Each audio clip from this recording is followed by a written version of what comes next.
Habang may nakabinbing pang motion, muling inuurong ng Sandigan Bayan ang pagbasa ng sakdal kay dating Senador Ramon Bong Revilla Jr. para sa kasong malversation na may kaugnayan pa rin sa isyu ng flood control corruption. Ang iba namang mga kapwa-akusado umapelang not guilty. Si Shai Morales magbabalita. Muling ipinagpaliban ng Sandigan Bayan 3rd Division ang nakatakdang arraignment o pagbasa ng sakdal ngayong araw ni dating Senador Ramon Bong Revilla Jr. at isa pang kapwa-akusado nito na si dating Department of Public Works and Highways o DPWH Bulacan 1st District Engineering Office Finance Section Chief Juanito Mendoza. Yan ay dahil sa kasong malversation of funds kaugnay pa rin ng 92.8 million pesos na ghost flood control projects sa Pandi, Bulacan.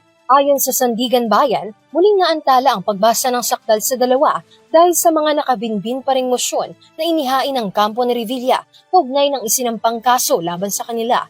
Kabilang na riyan ang motion for reconsideration na isinumite ni Revilla noong February 6 at motion for inhibition noong February 8. Sa kabilang banda, nagpatuloy naman ang nakatakdang pagbasa ng sakdal ngayong araw ng 5 pang kapwa-akusado ng senador kung saan sila ay naghain ng not guilty plea. Ang arraignment o pagbasa ng sakdal ay ang proseso kung saan ang mga akusado ay maghahain ng kanilang guilty o not guilty plea sa kasong isinampa laban sa kanila. Ayon naman sa mga ulat, nailipat ang nasabing arraignment ni Revilla at ni Mendoza sa darating na February 16. Samantala, nagtipong-tipong muli ang supporters ng dating senador sa labas ng Sandigan Bayan kasabay ng nakatakdang arraignment. Nagsagawa rin ang supporters ng dating senador ng isang prayer rally kahapon, February 8, sa harap ng Aguinaldo Shrine sa Kawit, Cavite na pinangunahan ng mga religious leaders habang nakasuot naman ng puti at blue ribbon ang mga taga-suporta bilang pakikiisa kay Revilla.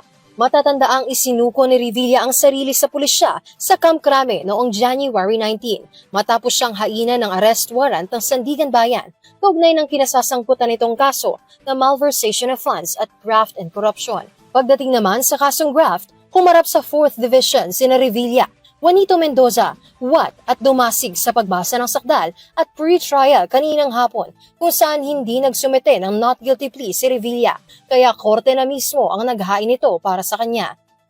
Samantala, naghain na ng not guilty plea ang 3 pang akusado sa kasong ito noong pang January 28. Para sa EuroTV News, ako si Shai Morales, sumasaludo sa bawat Pilipino.